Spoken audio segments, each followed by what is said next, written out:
Bagi Anda yang diberkati lewat renungan malam ini, silahkan like, share, dan subscribe agar semakin banyak orang mengalami realita Tuhan yang nyata.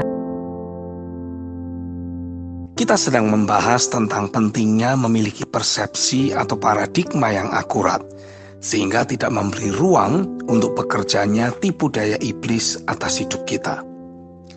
Ketika kita menerima janji tentang hidup yang berkemenangan, istilah berkemenangan dalam segala hal tidaklah kemudian berarti bahwa ketika kita berdoa meminta pertolongan Tuhan, maka kita akan selalu mendapat jawaban dari Tuhan. Jika kita memiliki paradigma atau perspektif dan dasar keyakinan seperti ini, maka suatu saat ketika kita berdoa dan kemudian doa kita belum langsung terjawab, maka akan mulai muncul pemikiran dan emosi negatif yang membuat kita menjadi gelisah, khawatir, bimbang, dan sebagainya. Sebab kadangkala ketika kita berdoa, tidaklah langsung terjadi sesuatu yang merupakan jawaban doa kita. Bahkan kadangkala membutuhkan keteguhan iman untuk tetap percaya dan terus mendoakannya lebih konsisten. Di titik ketika doa kita belum mendapat jawaban, di titik itulah kita harus semakin tekun berdoa dengan tidak jemu-jemu, sambil membawa roh doa yang terus berkobar-kobar. Lukas 18 ayat yang pertama menuliskan, Yesus mengatakan suatu perumpamaan kepada mereka untuk menegaskan bahwa mereka harus selalu berdoa dengan tidak jemu-jemu. Dalam Lukas 18 ayat 1 di terjemahan firman Allah yang hidup dituliskan, pada suatu hari Yesus menceritakan kepada murid-muridnya sebuah perumpamaan untuk melukiskan perlunya berdoa dengan tidak jemu-jemu dan bahwa mereka harus tekun berdoa sampai ada jawabannya. Yesus sendiri menegaskan kepada para murid untuk tidak pernah jemu-jemu dalam berdoa, melainkan tekun berdoa sampai ada jawabannya. Terus berdoa dengan penuh pengharapan. Firman mengajarkan kita untuk tidak menunggu-nunggu jawaban doa, karena hal itu hanya akan membuat kita mudah untuk menjadi tawar hati, jenuh, lelah, dan kehilangan pengharapan. Sebab akan selalu ada jeda waktu tertentu antara kita saat menaikkan doa dan ketika kita beroleh jawaban dari Tuhan. Tapi masukilah dimensi hari perhentian Tuhan yang akan mengkondisikan diri kita selalu bisa mengucap syukur dan melihat realita yang menyatakan Dia Allah yang setia dan masih terus bekerja. Milikilah paradigma dan perspektif yang sehat serta seimbang berdasarkan firman Tuhan. Memang akan ada momen ketika kita berdoa memohon sesuatu kepada Tuhan, dalam sekejap kita bisa langsung menerima jawabannya. Tapi ada pula yang memang harus membutuhkan jeda waktu tertentu dan perlu ketekunan untuk tetap kita mendoakannya. Seperti contoh kisah ketika Elia berdoa dan dicatat dalam Alkitab berikut ini.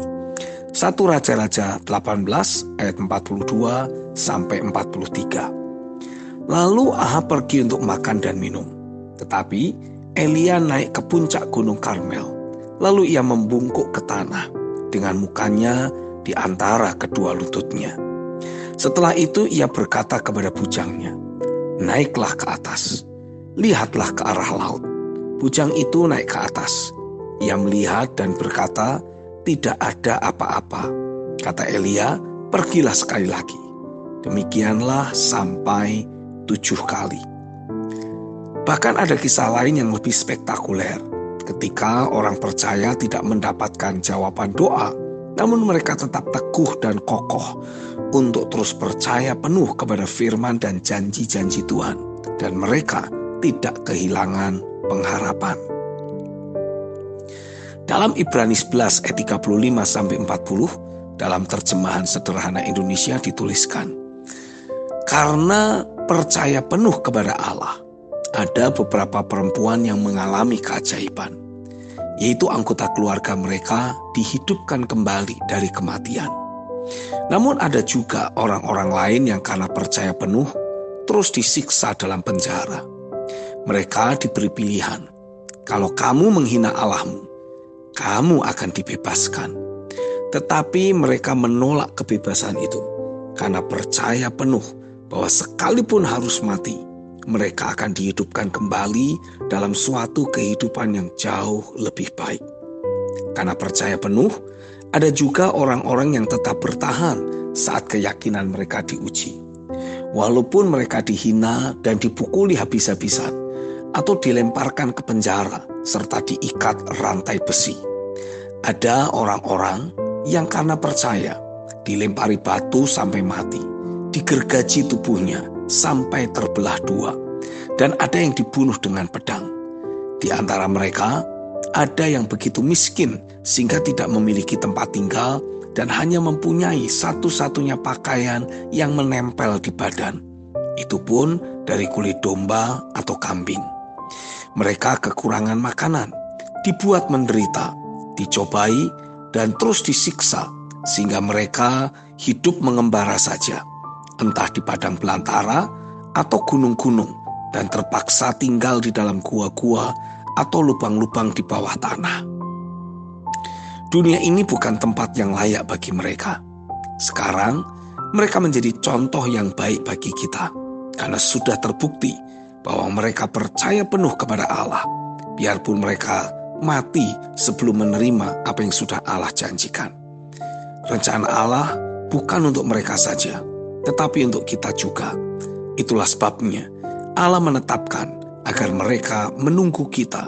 Kelak, sesudah keyakinan kita selesai diuji dan disempurnakan, barulah semuanya, yakni mereka dan kita, bersama-sama menerima berkat luar biasa yang sudah disediakan.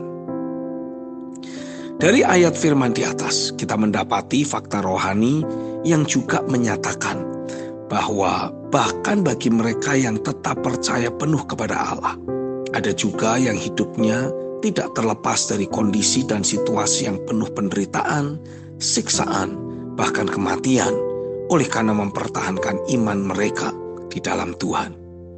Pahlawan-pahlawan iman itu justru berkemenangan dalam penderitaan mereka. Kesengsaraan maupun penderitaan yang mereka alami tidak lantas membuat mereka goyah dan menyerah. Sebaliknya, mereka tetap percaya penuh dan membuat Allah menguatkan mereka sampai mereka menang dengan keyakinan yang tetap mereka pegang. Amin.